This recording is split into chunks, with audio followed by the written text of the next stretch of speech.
Reservation Dogs Season 2, Episode 8, and here the plot thickens. I had so much fun with this episode, it was like going on a trip. I also like that this episode is kind of like a tribute or a love letter to Big and to his character and the actor that plays him. He needed reassurance that he was still walking a sacred path, that he really hadn't let a lot of people in his life down that he feels guilt around. It opens up with him having these spiritual visions, visions of ecstasy and visions of terror when he lost Cookie, years and years ago. He's super afraid of taking drugs, but doesn't realize that he's been living in this nervous, altered state for years, ever since, he lost Cookie. Doesn't realize that a reset of his nervous system with this ayahuasca is probably just what the doctor ordered, They're at the police station, and it's clear that these cops are not doing the work of the Lord. I think the biggest case they had was someone had an overdue version of RoboCop, the Criterion collection of RoboCop. And so they're the video store enforcers, and someone has stolen some catfish, and so they're not doing much. Big tries to get out of his assignment by saying, there's been a Bigfoot sighting. I'd rather do that. But he's sent off to go question the guys at the scrapyard to see if they know anything about this catfish thing. Gets there to the yard, it's just jokes, He's walking up, when Big is walking up, one of the guys that's in the trailer is telling his story about, his trip. And the last time I went on this trip, and the guy says, "Okay, Joe Rogan, hold it." And I just busted out laughing, that reference to Rogan and his just, infantile rants, about drugs and ooh, look at me, I just thought the referencing is great, and the writing is great. But he says, "No, I don't know anything about any catfish, I'll look up some references for you, hang tight." Big takes a drink of this energy drink that's mixed with ayahuasca, and it's off to the races. I think the guy says, "Adios, Big, we're basically just gonna tell you goodbye at this point." I'm going to tell you guys, I want to try ayahuasca. I want to try mushrooms too. I've told my friends for years I want to get a house out in like Joshua Tree, out in the desert for a few days, just so I don't have to go to work the next day. And I think it would be a healthy reset for my nervous system. Has anyone that's watched this video, feel free if you're not comfortable not to share, but has anyone ever gone on a trip with mushrooms or ayahuasca? What was your experience like? I've never, tried anything. I'm pretty square, but I would love to try it. But anyway, big, oh my goodness. I mean, the sky is shifting. The light is playing, differently, and this man is on a trip. I loved it. I loved watching it. Walks off into the forest, and I just knew that the trip was just going to take off from there, They're seeing things. They're having visions. The other guy joins him and, downs some of the drink as well and goes out there, and he's having a trip. And it's just jokes, and just having a great time. And they stumble upon the midstreamers, this crazy, sadistic white supremacy group. Hours they're chanting. They're wearing these pig heads and doing these ridiculous ceremonies and sacrifices in the desert. They're influential people. The governor is one of these bozos. They think because of some birthright, because of some God-given right that they have ownership over the land. The commentary there is that even those that at the height of power, the governor, underneath the surface of their legislation, they believe in some clownish idea of birthright and I don't know,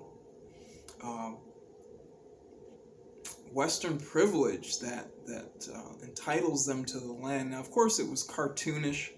The guy later on in the episode, he was talking about how he thinks the earth is a whore and all of that, and that was a bit much. I haven't heard many people go that far and to refer to it that outlandishly, but what a crazy freaking scene. And so they're tripping, and I don't know if it was part of the writing or the commentary, but what they walk into is such a crazy scene that Big thinks it's part of his trip.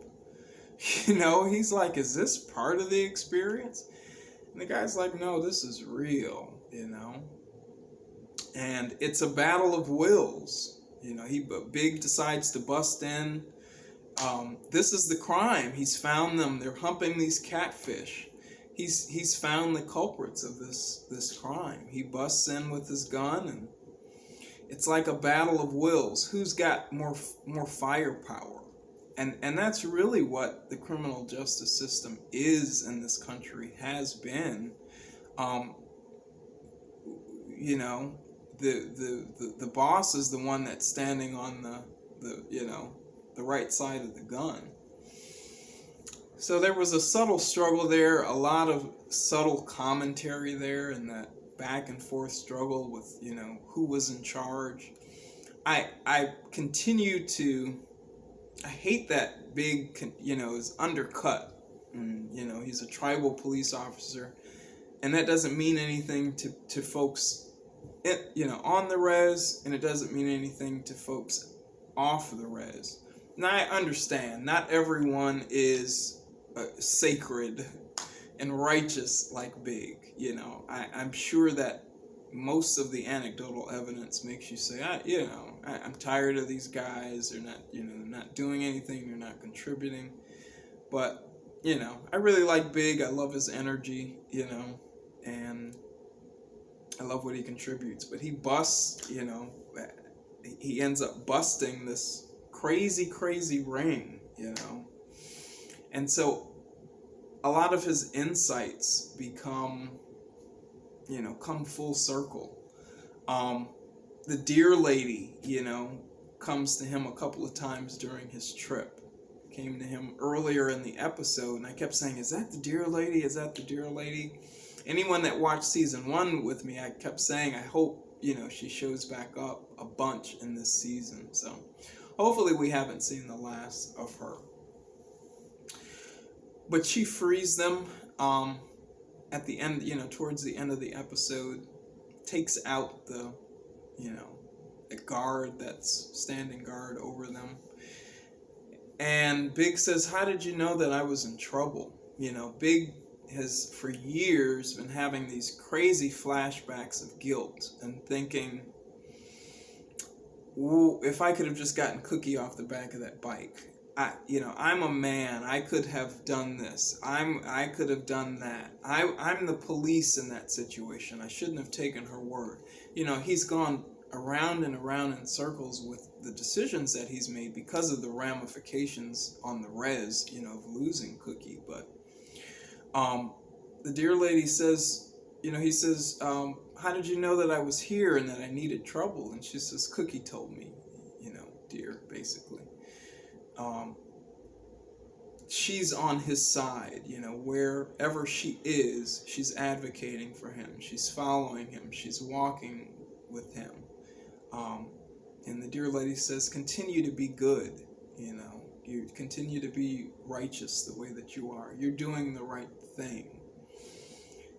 And sometimes, the folks around you are not able to articulate your strengths. You do things for folks, mothers, fathers, you do things for your families that are unspoken, and a lot of times you don't get the validation around you that you need to keep going. And so I'm so grateful for him, and his character, that he got the validation that he needed to keep going and keep walking, kind of in a sacred way, and to keep honoring these traditions, and the traditions keep honoring him in turn. Do you know what I'm saying? Super funny episode. I mean, I cried laughing so many times. Super insightful and profound episode too. It was just like being high and going on a trip with these people. Did you have a blast like I did? It was such a crazy episode. What did you guys pull out of it? I just turned it off, so I'm sure I missed, a lot of things.